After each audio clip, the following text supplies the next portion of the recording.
ابن زیاد کے سر کے ساتھ کیا حشر ہوا اس ویڈیو کے اندر مکمل جانیں گے۔ ابن زیاد بدن حرب ابراہیم بن الاشتر کے ہاتھ سے مارا گیا اور اسی قصر میں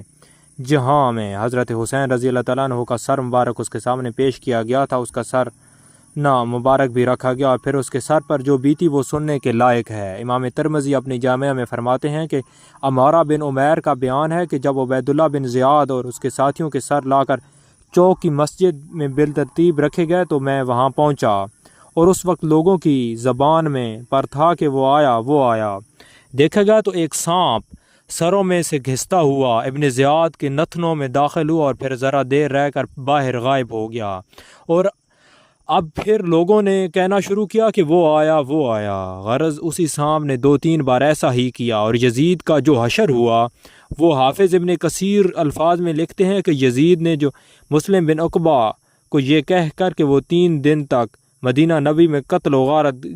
گری جاری رکھے، بڑی خطا فاش کی، اور یہ بڑی سخت اور فاش غلطی ہے، اور اس کے ساتھ صحابہ اور صاحبزادوں کی ایک حلقت کا قتل عام اور شامل ہو گیا، اور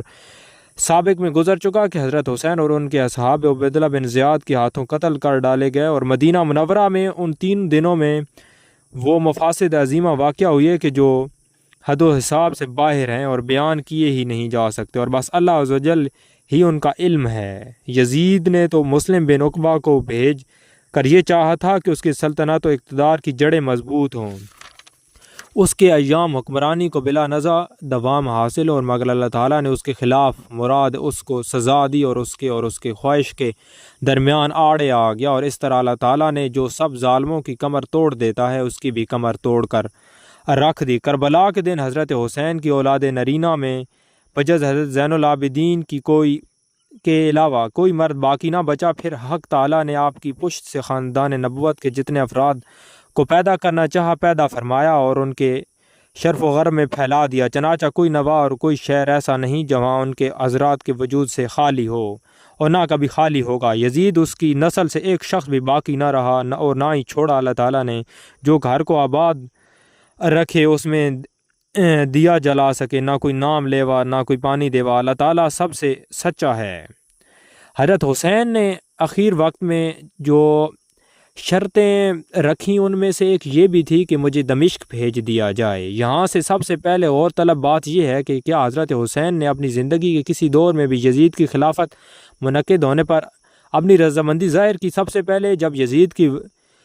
کی تقریب عمل میں آتی تو کیا حضرت حسین نے اس کی ولی عہدی کی بیعت اور اس کی درست بتایا؟ ان سب سوالوں کا جواب اسی ویڈیو کے اندر آپ کو مزید ملے گا۔ پھر جب امیر معاویہ رضی اللہ تعالیٰ عنہ کی وفات، یزید کے عامل مدینہ ولید بن عتبہ سے آپ سے بیعت کا مطالبہ کیا تو آپ نے اس مطالبہ کو منظور فرمایا، اور کیا آپ نے مدینہ طیبہ کو اسی بنا پر خیرآباد نہیں کیا، اور یزید کے مقرر کردہ عامل مدینہ کی طرف اس سلسلہ میں آپ پر ناجائز دباؤ ڈالا جا رہا تھا؟ کیا آپ اسی وجہ سے وہاں سے چل کر حرم مکہ نہیں آ گئے؟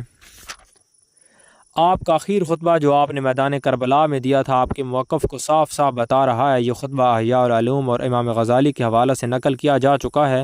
اور حضرت ابن عباس کا وہ خط بھی پڑھ لیجئے کہ جو آپ نے یزید کے نام لکھا تھا، اور جو سابق میں تاریخ کا کامل ابن اسیر کے حوالے سے ہم نقل کر چکے ہیں، اور ان میں سے کہیں یہ ذکر نہیں کہ حضرت حسین اپنے موقف سے رجوع کر کے یزید کے ہاتھ بیعت کرنے کے لیے راضی ہو گئے تھے۔ حالانکہ یہ دونوں مواقع ایسے تھے کہ جہاں ایسی اہم بات کا ذکر ضروری تھا، اور پھر یہ بھی سوچنے کی بات ہے کہ حضرت عبداللہ بن زبیر رضی اللہ تعالیٰ عنہ اور ان کے رفقا حضرات اور انصار مدینہ میں سے ایک فرد